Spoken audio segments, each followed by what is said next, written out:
بسم الله الرحمن الرحيم. الحمد لله على نعمه المتواترة وآياته المتكاثرة وإنعامه الغامرة، والصلاة والسلام على سيد أهل الدنيا والآخرة سيدنا وحبيبنا وشفيعنا محمد صلى الله عليه وسلم وعلى آله وأصحابه أنجم الزاهرة.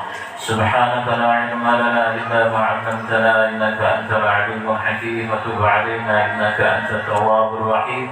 رب اشرح لي صدري ويسر لي أمري واحلل عقدة من لساني يفقهوا قولي وسدد لساني واهد قلبي بحق سيدنا محمد صلى الله عليه وسلم. اللهم أخرجنا من ظلمات الوهم وأكرمنا بنور الفهم وافتح علينا بمعرفة العلم وسهل أخلاقنا بالحلم. قال الشيخ المصنف رحمه الله تعالى: ونفعنا الله بعلومه وعلومكم وعلوم السائر الصالحين في الدارين آمين. الفاتحة. بسم الله الرحمن الرحيم. الحمد لله رب العالمين مالك يوم الدين إياك نعبد وإياك نستعين صراط المستقيم صراط الذين أنعمت عليهم غير المغضوب عليهم ولا الضالين آمين. Alhamdulillah, yang sama-sama kita muliakan dan kita ta'zimi para habaib, para syarifah, para anak keturunan Rasulullah sallallahu alaihi wasallam, para ulama, tokoh agama dan tokoh masyarakat, wabil khusus yang hadir di tengah-tengah kita, Al-Habib Zainal Abidin Baraklah, dan kepada sahibul majlis Guru Haji Muhammad Musleh.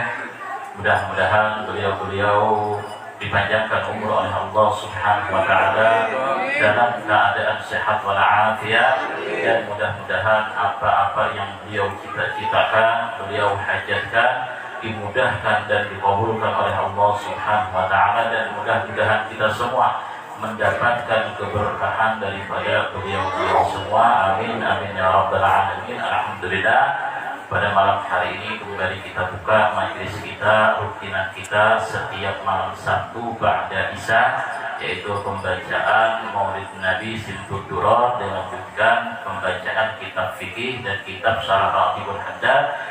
Dan alhamdulillah pada malam hari ini kita ditakdirkan bisa kembali berkumpul bersama kembali, dan mudah-mudahan perkumpulan kita di malam hari ini diberkahi dan diberikan manfaat oleh Allah Subhanahu wa taala. Alhamdulillah, kita lanjutkan kembali pembahasan fikih kita, masalah tentang rukun sholat. Jadi kemarin di dalam sholat ada 3 pekerjaan yang harus kita ketahui. Jadi yang pertama kemarin adalah rukun, yang kedua adalah sunnah ab'ad, dan yang ketiga adalah sunnah hayat. Dan ini sudah kita bahas pada pertemuan sebelum bulan suci Ramadan, dan insya Allah nantinya akan dibahas satu persatu secara rinci.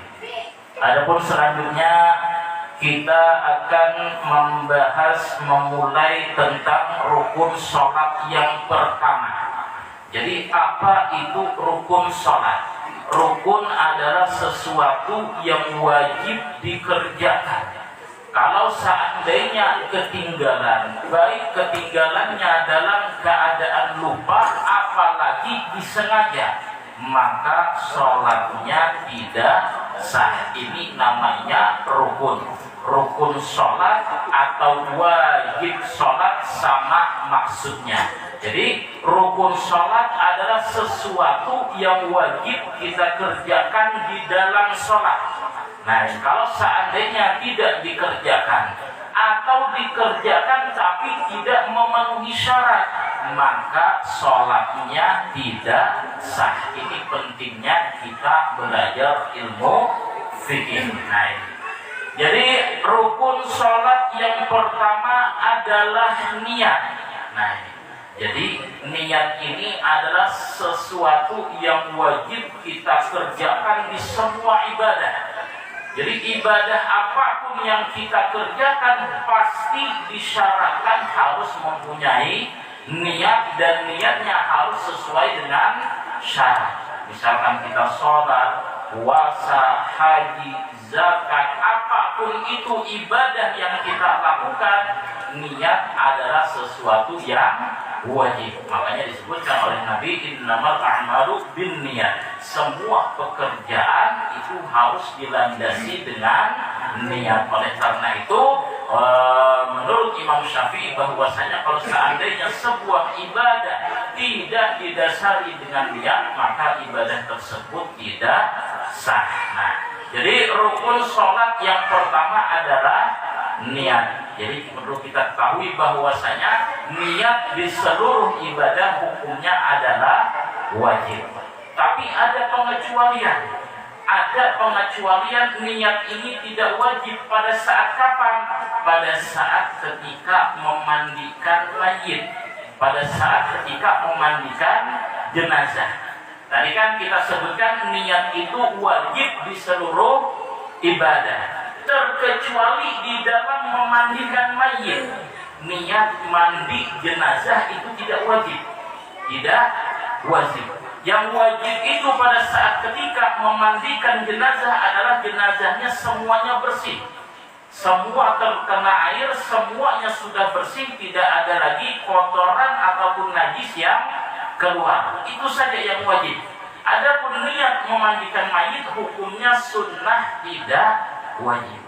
Makanya sering ada pertanyaan, bukan cuma 1-2 kali orang bertanya sama kita, kalau seandainya ada non-muslim memandikan jenazah orang muslim.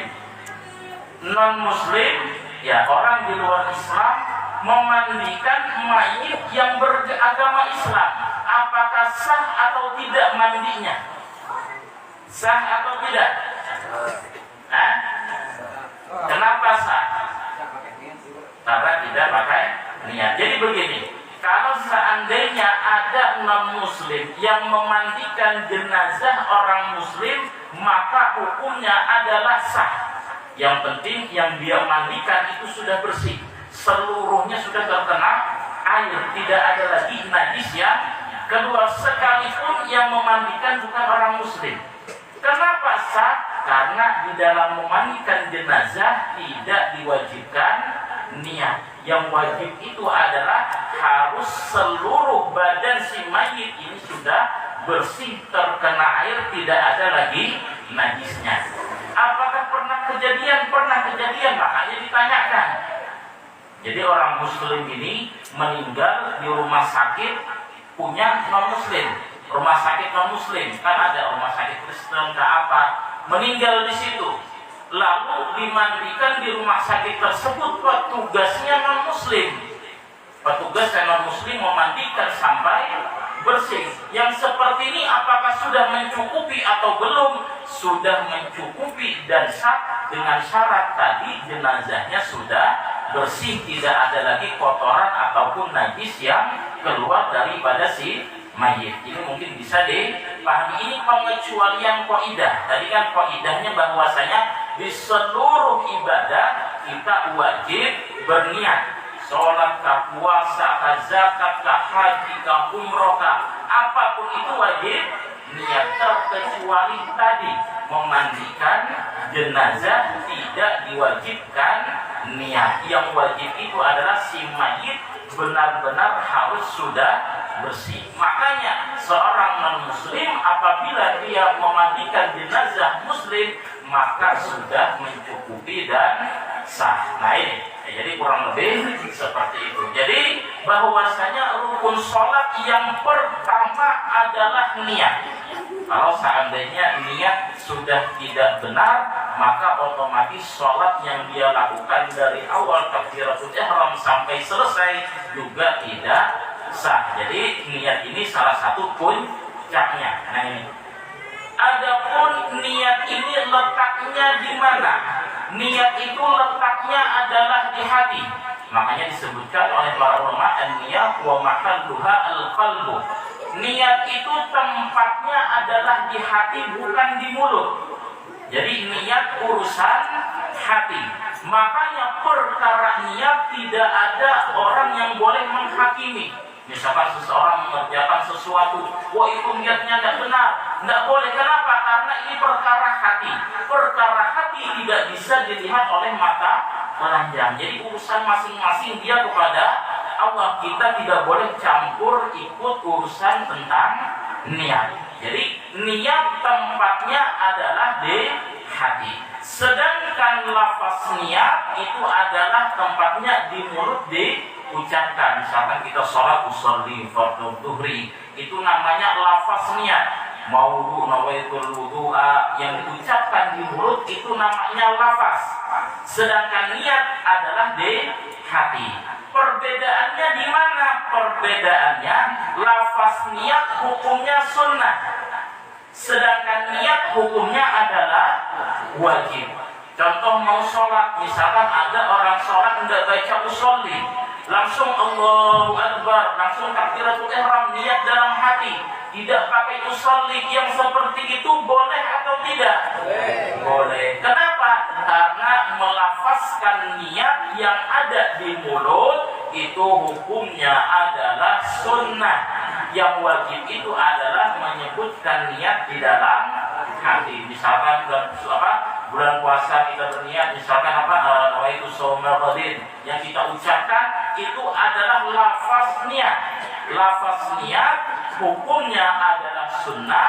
Arti sunnah bagaimana? Kalau seandainya dia tidak mengucapkan, langsung saja berniat dalam hati, maka ibadah yang dia lakukan sudah sah, tapi tidak mendapatkan pahala sunnah. Contoh lain lagi, misalkan ada orang sholat buru-buru, langsung tiba-tiba Allahu Akbar, tidak baca usolli, maka yang seperti itu sholatnya sudah sah, tapi dia tidak mendapatkan pahala sunnah melafazkan niat di mulut. Jadi ini mungkin sudah mengetahui perbedaan. Niat adalah letaknya di dalam hati. Lalu bagaimana cara berniat ataupun hakikat daripada niat? Nah, ini penting untuk kita ketahui. Hakikat niat penting untuk kita ketahui agar kita tidak was-was di dalam berniat. Kan kadang ada orang sholat Allah selalu diulang-ulang. Kenapa? Belum pas lagi niatnya bilang. Was-was di dalam niat. Ada orang nawaitul wudu'a, beberapa menit masih itu saja. Kenapa? Aku was-was katanya, atau belum pas lagi di hati niat katanya, belum cocok lagi katanya. Nah, ini kita penting untuk mengetahui ini hakikat niat. Kenapa? Karena orang was-was di dalam berniat itu disebabkan kejahilan dia di dalam permasalahannya.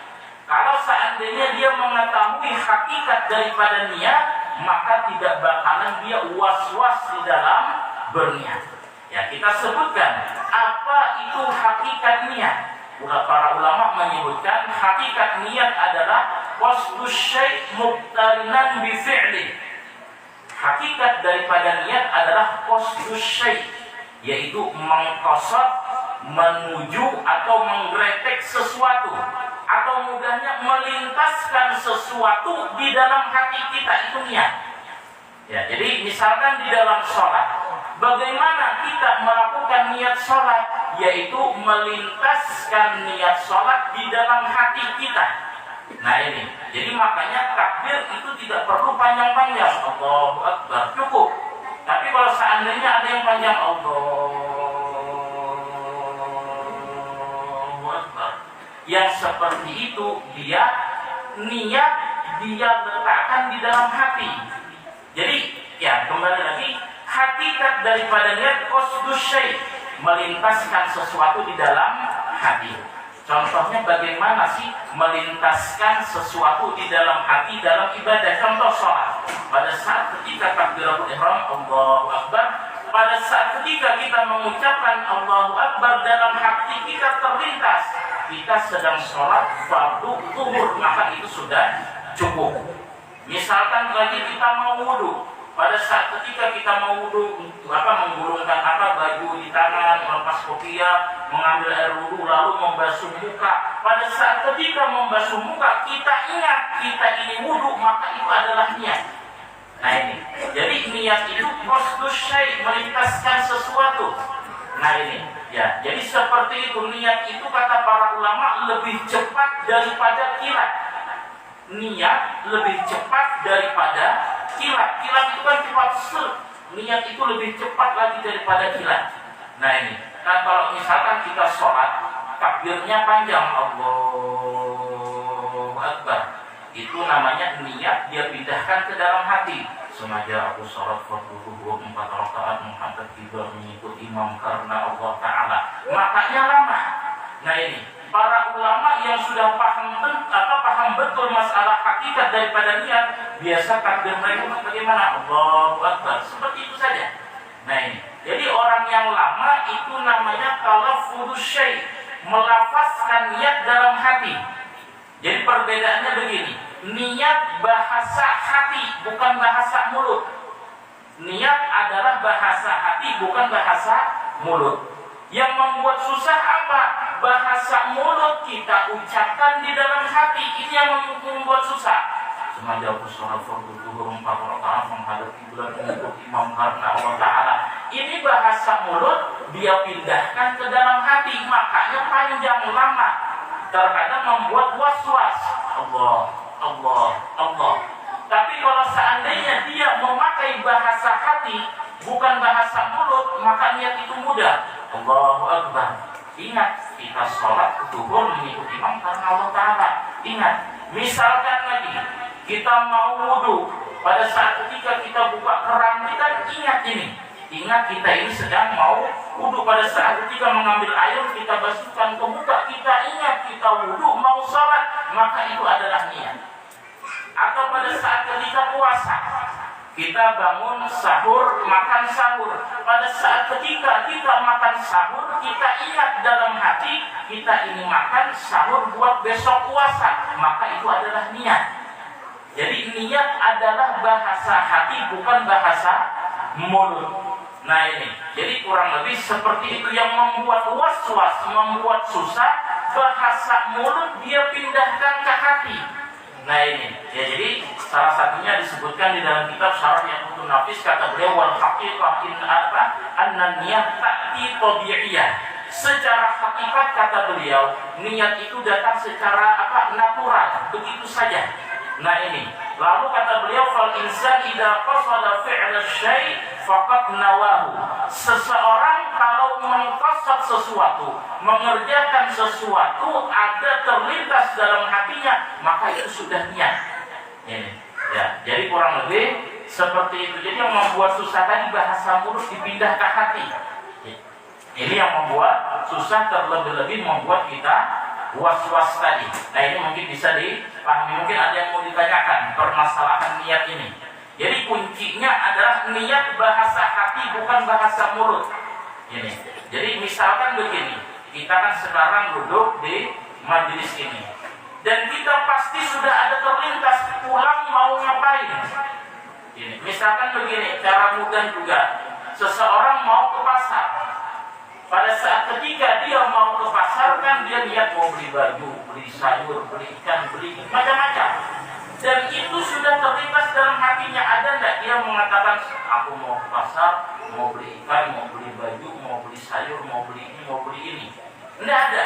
Pasti terlintas begitu saja. Maka itu adalah niat sudah.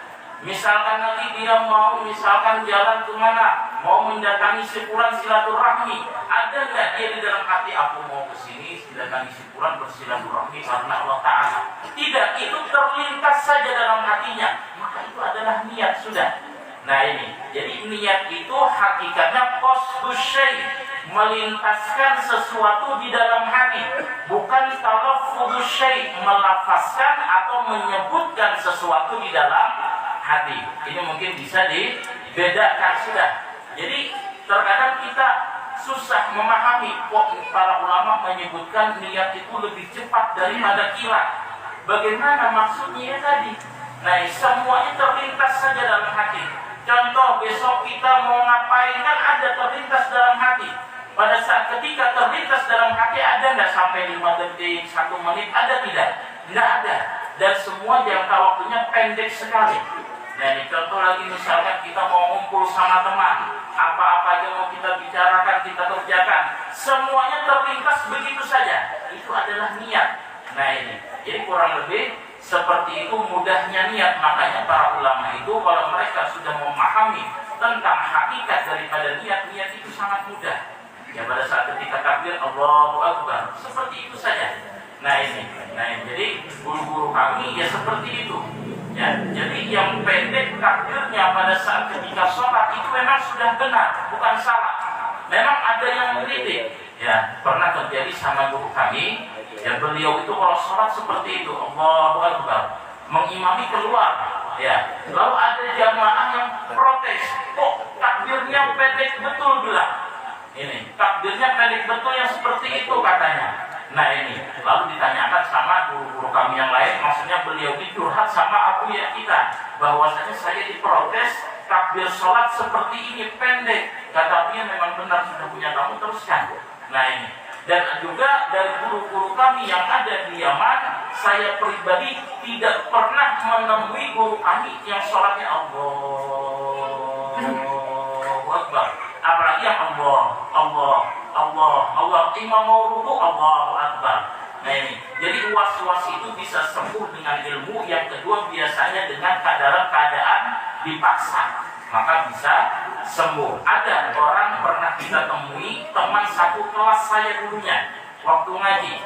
Dia kalau wudu itu tidak cukup 10 sampai 15 menit, tidak cukup. Ada orangnya ini. Dan terakhir lama nggak ketemu, tahun 2018 ketemu lagi, lebih misal 10 tahun mungkin ada ketemu. Saya tanya lagi, masihkah seperti dulu? Kata dia masih kadang-kadang, tapi tidak sering seperti itu. Kasihan.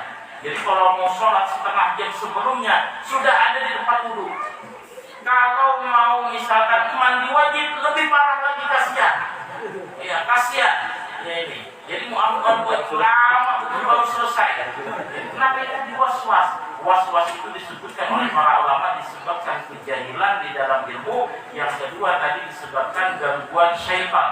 Ya gangguan daripada syaitan. Jadi kalau seandainya dia mengetahui apa yang dia kerjakan secara gamblang maka mudah. Nah ini mungkin bisa dipahami. Makanya ada juga jadi pertanyaan, ada orang makan sahur tapi tidak niat puasa katanya, lupa niat.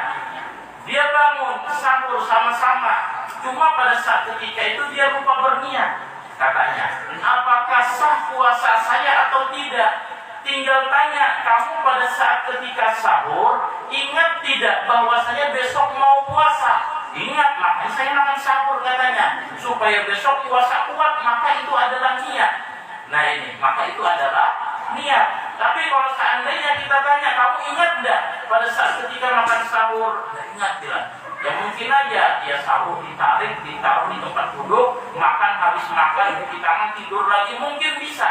Maka yang seperti itu puasanya tidak sah. Kenapa? Karena dia tidak ingat apa-apa. Intinya bahwasanya niat itu mudah, niat bahasa hati bukan bahasa mulut. Jadi kalau seandainya bahasa mulut seperti sholat, sengaja aku sholat fardu zuhur 4 rakaat menghadap kiblat karena Allah Ta'ala, dipindah ke dalam hati, makanya ulama kalau seandainya dia memakai bahasa hati terlintas, maka yang seperti itu mudah bagi dia. Jadi insya Allah pembahasan niat ini kita lanjutkan nanti pada pertemuan yang akan datang, dan juga pembacaan kitab Syarah Rawatibul Hajjah tentang permasalahan taubat juga kita lanjutkan pada pertemuan yang akan datang. Nanti perbedaan niat di dalam sholat fardu dan juga di dalam sholat sunnah itu berbeda tata caranya. Kita masih membahas tentang hakikat daripada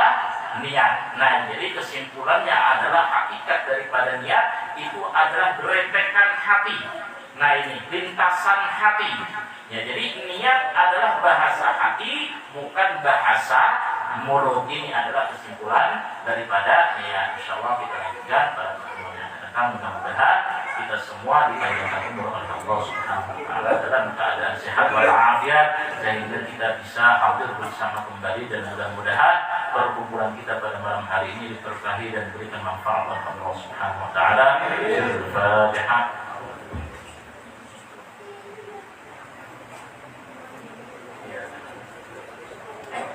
Bismillahirrahmanirrahim. Alhamdulillahirabbil alamin. Allahumma shalli wa sallim